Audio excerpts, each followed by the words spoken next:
આકાશવાણી અમદાવાદ વડોદરા. હવે આપ સાંભળશો વલસાડ જિલ્લાનું સમાચારપત્ર, જેના લેખક છે નવીન પટેલ. વલસાડ જિલ્લામાં છેલ્લા 3 દિવસથી તાપમાન અવિરત વધી રહ્યું છે, ત્યારે આગામી મહાશિવરાત્રીના તહેવાર દરમિયાન શહેરમાં ગરમી વધશે.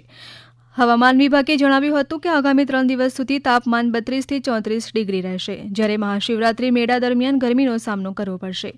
અત્યારે શિયાળાના અંતિમ દિવસો શરૂ છે અને ઉનાળાની શરૂઆત થઈ રહી છે. વલસાડ જિલ્લાના ગ્રામીણ વિસ્તારોમાં તાજેતરમાં વહેલી સવારથી ગાઢ ધુમ્મસ છવાયું હતું. ઠંડીના ચમકારા સાથે ધુમ્મસને કારણે દ્રશ્યતામાં ઘટાડો થતાં વાહન ચાલકોને મુશ્કેલી પડી હતી. જિલ્લાના ગ્રામીણ રસ્તાઓ અને હાઈવે પર ધુમ્મસ એટલું ગાઢ હતું કે દ્રશ્યતા ઘટીને માત્ર 10 થી 15 મીટર સુધી સીમિત થઈ ગઈ હતી. ખેડૂતોના જણાવ્યા અનુસાર વાતાવરણમાં આવેલા આ ફેરફારથી રવિ પાક પર મિશ્ર અસર થઈ છે, જ્યારે જિલ્લાની 37,000 હેક્ટર જમીન વિસ્તારમાં પથરાયેલી આંબાવાડીઓમાં ફૂટેલી આમ્રમંજરી કાળી પડતા કેરીના પાકને નુકસાન થઈ રહ્યું છે.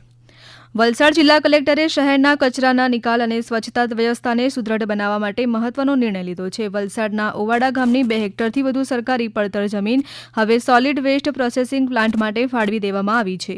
આ પ્રોજેક્ટ ભારત સરકારના મહત્વાકાંક્ષી સ્વચ્છ ભારત મિશન અર્બનના બીજા તબક્કા અંતર્ગત સાકાર થશે.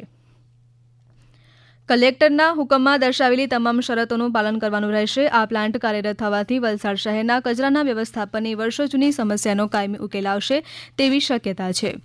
ભારત સરકારના યુવા કાર્યક્રમ અને ખેલ મંત્રાલય દ્વારા સંચાલિત મેરા યુવા ભારત અંતર્ગત માય ભારત બજેટ ક્વેસ્ટ 2026 અભિયાનનો વલસાડ જિલ્લામાં ભવ્ય પ્રારંભ થયો છે. વલસાડ જિલ્લા ડેપ્યુટી ડાયરેક્ટર સચિન શર્માએ આ અંગે માહિતી આપતા જણાવ્યું હતું કે કાર્યક્રમનો મુખ્ય હેતુ યુવાનોને કેન્દ્રીય બજેટની જટિલ પ્રક્રિયાઓ સમજાવવા અને બજેટને નાગરિક કેન્દ્રિત બનાવવાનો છે.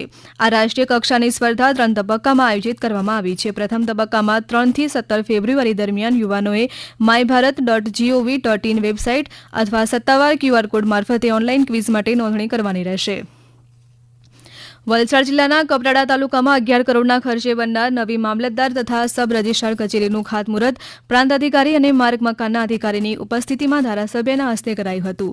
વલસાડ જિલ્લાના વાપીના ચણોદ વિસ્તારમાં શિંદે પરિવાર દ્વારા એક અનોખા હલ્દી કુમકુમ કાર્યક્રમનું આયોજન કરવામાં આવ્યું હતું.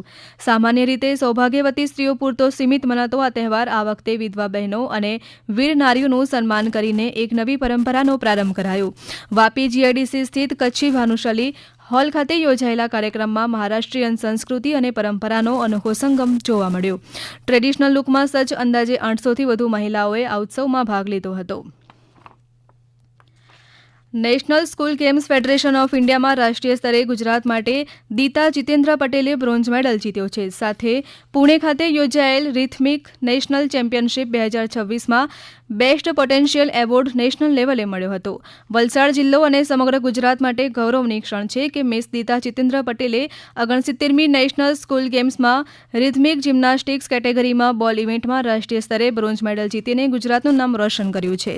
વલસાડના વાપીના સલવાવની રહેવાસી દીતા પટેલે આ સિદ્ધિ સાથે ઇતિહાસ રચ્યો છે, કારણ કે તે વલસાડ જિલ્લાની તથા વાપી સલવાવની પ્રથમ જિમ્નાસ્ટ છે જેમણે રાષ્ટ્રીય સ્તરે મેડલ પ્રાપ્ત કર્યો છે. વલસાડના નાનકડા ગામ જુજવામાં જન્મેલા યુવા ક્રિકેટર બોલર હેનિલ પટેલની વર્લ્ડ કપ જેવી મહત્વની ટુર્નામેન્ટમાં પસંદગી થઈ. ઝિમ્બાબ્વેમાં ઇંગ્લેન્ડ અને ભારતની અંડર-19 વર્લ્ડ કપની ફાઇનલ મેચમાં ભારતીય ટીમનો ભવ્ય વિજય થતાં હેનિલ પટેલના ઘર અને ગામમાં ખુશીનો માહોલ છવાઈ ગયો હતો. હેનિલ પટેલને ક્રિકેટમાં નાનપણથી જ ખૂબ રસ હતો. વલસાડ BDCA દ્વારા પણ તેને પ્રોત્સાહન કરવામાં આવી રહ્યો હતો. આ દરમિયાન હેનિલ પટેલના સતત શ્રેષ્ઠ દેખાવને લઈ તેની અંડર-19 વર્લ્ડ કપ માટે ભારતીય ટીમમાં પસંદગી કરવામાં આવતા પરિવારજનોનો આનંદ બેવડાઈ ગયો હતો. હમણાં જ આપ સાંભળી રહ્યા હતા વલસાડ જિલ્લાનું સમાચારપત્ર, જેના લેખક હતા નવીન પટેલ. આ પ્રસારણ આકાશવાણીના અમદાવાદ વડોદરા કેન્દ્ર પરથી કરવામાં આવ્યું.